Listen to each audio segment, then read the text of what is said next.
AU entrance exam 2021 की preparation में 19 अक्टूबर BSc math और बायो वालों के लिए काफ़ी महत्वपूर्ण है और आज की रात इन सारे स्टूडेंट के लिए बहुत बहुत महत्वपूर्ण है, क्योंकि कल आप सभी का परीक्षा है और आप सभी अपने परीक्षा को देने जाएं। उससे पहले चलते चलते कुछ ऐसे टॉपिक्स, कुछ ऐसे प्रश्न जो हो सकता है आपके 10 से 12 प्रश्नों को क्लियर कर जाएं। तो ऐसा मेरा एक प्रयास है। अगर फंस गया तो आपका काम आसान हो गया, नहीं फंसा तो कोई बात नहीं, लेकिन मैं आपके एग्ज़ाम में आने वाले टॉपिक को ही यहाँ पर बता रहा हूँ। ठीक है, तो आइए देखते हैं ऐसे कौन से टॉपिक हैं। देखिए, अभी तक मैंने जितने मॉडल पेपर कराए थे या फिर मैंने जितने हमारे पास जितने मॉडल पेपर थे एयू एंट्रेंस एग्ज़ाम के लिए, उनमें मैंने अयस्कों के बारे में देखा कि अयस्क से काफ़ी क्वेश्चन किए गए हैं। तो मैंने अपने मतलब कि जो पहले मैं नोट्स बनाया था उससे मैंने यहाँ पर देखा, तो मैंने सोचा आपको बता दें। तो कापर पायराइट बहुत प्रमुख अयस्क है, CuFeS2 सूत्र है। Dolomite MgCO3 into CaCO3। Malachite CuOH का whole twice into CuCO3। Carnallite KCl MgCl2 into 6H2O। Bauxite Al2O3 into 2H2O। Corundum Al2O3। Cryolite Na3AlF6। तो ये सब इम्पॉर्टेंट अयस्क हैं, ओर्स हैं, आप इनके सूत्र को ज़रूर याद कर लें। जैसे पूछ लिया डोलोमाइट किसका अयस्क है, तो उसमें मैग्नीशियम है, बता दीजिए मैग्नीशियम का। अगर ऑप्शन में कैल्शियम है, मैग्नीशियम नहीं तो कैल्शियम बता दीजिए। देख लीजिए कौन सी धातु उसमें उपस्थित है। उसके अतिरिक्त यहाँ पर ध्यान दीजिए और कुछ प्रमुख अन्य अयस्क भी हमने लिखे। हीमेटाइड लिख दिया, कैस्टेराइड लिख दिया, आयरन पायराइड लिख दिया, सिनेबार लिख दिया, हार्न सिल्वर लिख दिया, चिली साल्टपीटर लिख दिया और कैलामाइन लिख दिया। ठीक है, तो ये कुछ इंपॉर्टेंट अयस्क हैं। यदि अयस्क से 2 क्वेश्चन भी करता है तो आप ये ध्यान दीजिए यही से करना है उसको, इसके अतिरिक्त हमें नहीं लगता है कि अयस्क का कहीं से आपसे पूछने वाला है, ये ध्यान दीजिएगा। ठीक है, तो यदि आपको पहले से याद है तो कोई बात नहीं याद है तो स्क्रीनशॉट लीजिए और इसे 2-3 बार अच्छे से देख लीजिए और प्लीज़ इसे ज़्यादा से ज़्यादा शेयर कर दीजिए, क्योंकि अब आपके पास 12 घंटे से भी कम का समय बचा है। तो जल्दी से जल्दी अगर आपके और फ्रेंड भी इसको देख लेंगे तो उनका भी काम आसान हो जाएगा। चलिए आगे देखते हैं। आता है लवण पहचानने के लिए, तो पहले मैं तरीका बता रहा हूँ लवण को कैसे पहचाना जाता है, फिर मैं कुछ क्वेश्चन भी करा दूंगा। ठीक है, तो यहाँ पर देखिए क्या आपको दिख रहा है, यहाँ लिखा लवण कुल मिलाकर 6 प्रकार के होते हैं।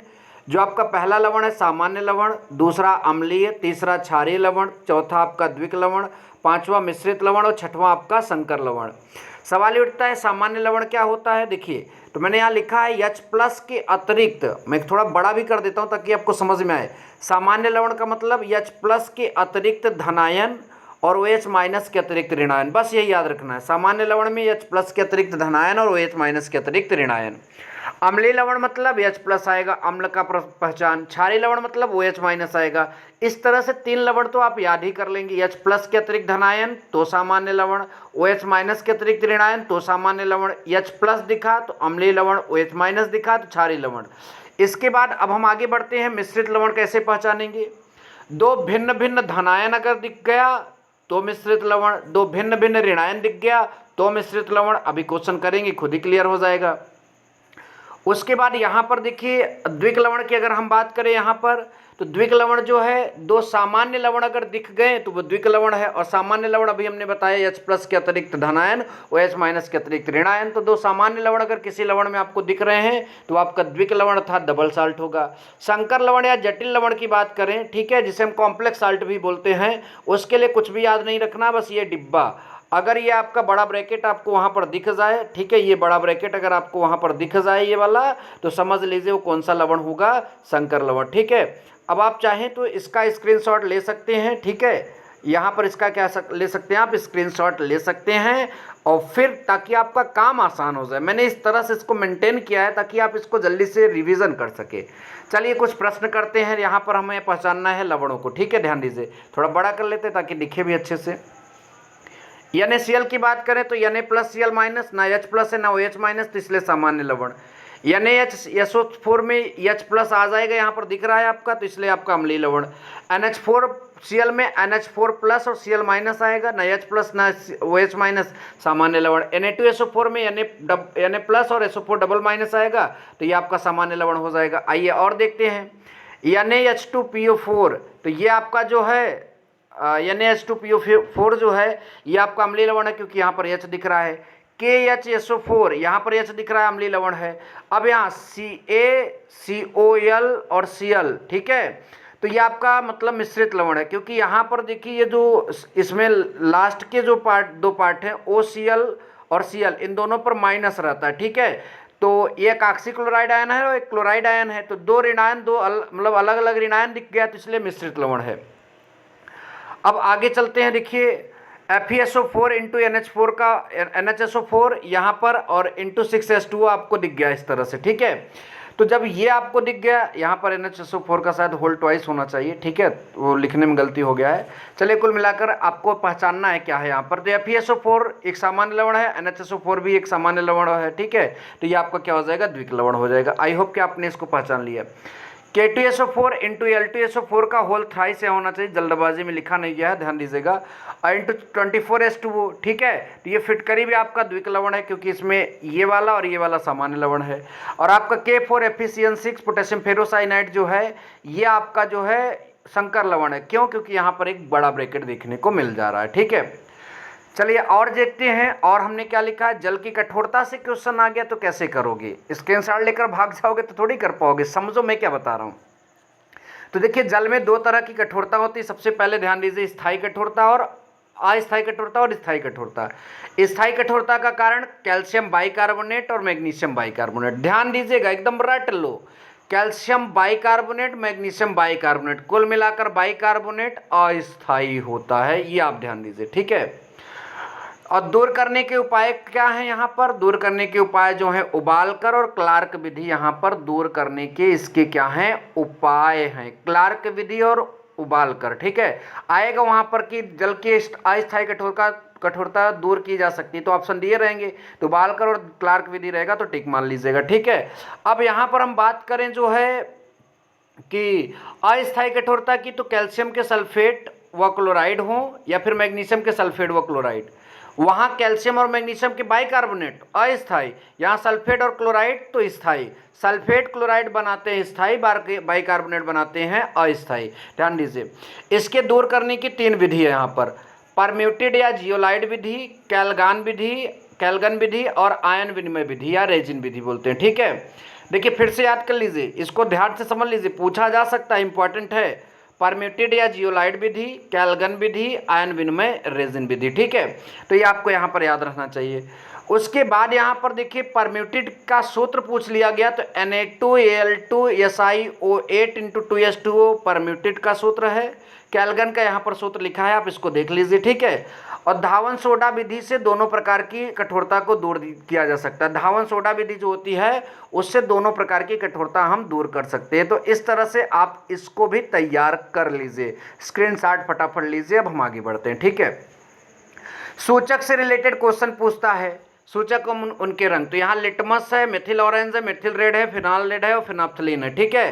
तो लिटमस तो अम्लीय में लाल और क्षारीय में नीला, मिथिल ऑरेंज जो है अम्लीय में लाल और क्षारीय में पीला, ठीक है। मिथिल रेड जो है अम्लीय में लाल और क्षारीय में पीला, ठीक है, ध्यान दीजिएगा। तो मिथिल शब्द में दोनों लाल पीला ही दिख रहा है, चाहे ऑरेंज हो चाहे रेड हो।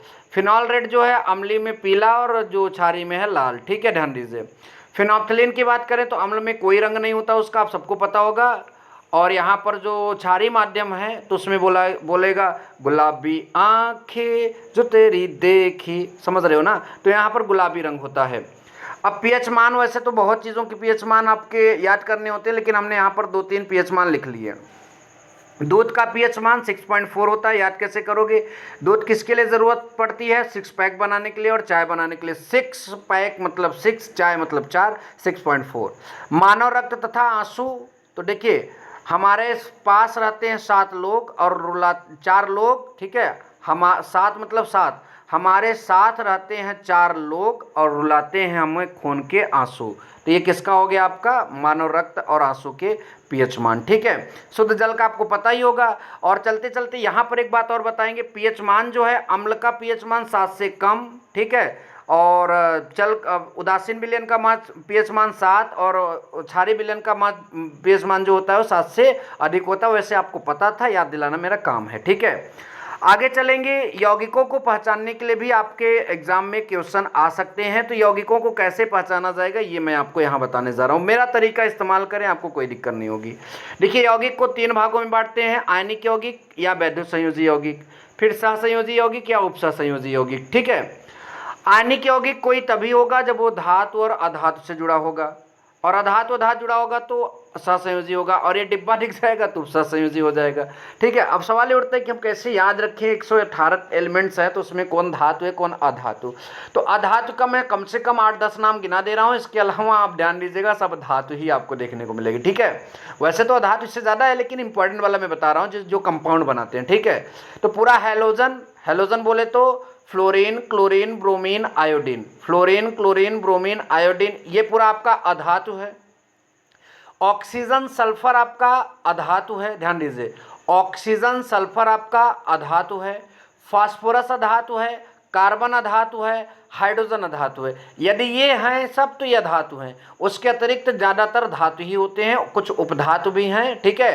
तो यहाँ देखिए, आपको इतना मैं हिंट दे दिया। आप देखिए, एक वीडियो में पूरे कॉन्सेप्ट को तो एक मिनट में क्लियर कराया नहीं जा सकता, सिर्फ आसान बनाया जा रहा है उस चीज़ों को, ठीक है। तो जैसे यहाँ पर निम्न में से आपको यौगिकों को पहचानना है, तो सबसे पहले हम यहाँ पर बात करते हैं NaCl की। तो NaCl में देखिए, Cl जो है अधातु है, Na जो है सोडियम धातु है, तो जाहिर सी बात है धातु और अधातु का क्या आयनिक यौगिक हो जाएगा। Mg धातु, Cl अधातु, तो फिर आयनिक यौगिक। Ca मतलब कि कैल्शियम धातु और ऑक्सीजन अधातु, तो फिर आयनिक यौगिक। फिर ये मैग्नीशियम धातु, ऑक्सीजन अधातु, फिर आयनिक यौगिक। अब यहाँ हाइड्रोजन अभी हमने बताया, हाइड्रोजन जो है आपका अधातु और क्लोरीन अधातु, तो ये आपका क्या हो जाएगा सहसंयोजी यौगिक, ठीक है। उसके बाद NH3 में नाइट्रोजन अधातु, हाइड्रोजन अधातु, तो ये आपका क्या हो जाएगा सहसंयोजी यौगिक। कार्बन अधातु, हाइड्रोजन अधातु, तो सहसंयोजी यौगिक, ठीक है। उसके बाद यहाँ पर ध्यान दीजिए, C carbon hydrogen oxygen hydrogen, ठीक है। तो ये आपका सहसंयोजी यौगिक, क्योंकि आपको पता ही है कार्बन हाइड्रोजन ऑक्सीजन फिर अधातु है तो सहसंयोजी यौगिक। और ये दिख गया है आपका डिब्बा की 4Fe6, इसलिए आपका है उपसहसंयोजी यौगिक, ठीक है। ये ध्यान दीजिएगा। इसके अलावा आपसे बंध से क्वेश्चन पूछा जा सकता है, सिग्मा और पाई बंध, ठीक है। तो सभी एकल बंध जो होते हैं सिग्मा बंध होते हैं, कार्बनिक यौगिक में ज़्यादातर मैं बता रहा हूँ, ठीक है। और सभी द्विबंध में एक सिग्मा बंध होता है और एक पाई बंध होता है। त्रिबंध में एक सिग्मा बंध होता है और 2 पाई बंध होते हैं, ये बात ध्यान दीजिएगा। यदि आपको बचे हुए समय में, अर्थात आज ही आपको और किसी टॉपिक को क्लियर करना है इस तरह से शॉर्टकट में, तो आप कमेंट करिए, कोशिश कर उस पर भी तुरंत वीडियो में बना दूंगा। Thank you so much. जय हिंद, वंदे मातरम। लाइक करें या ना करें, इसको ज़्यादा से ज़्यादा तक बच्चों को पहुँचाएँ ताकि वो भी इसका लाभ ले सकें।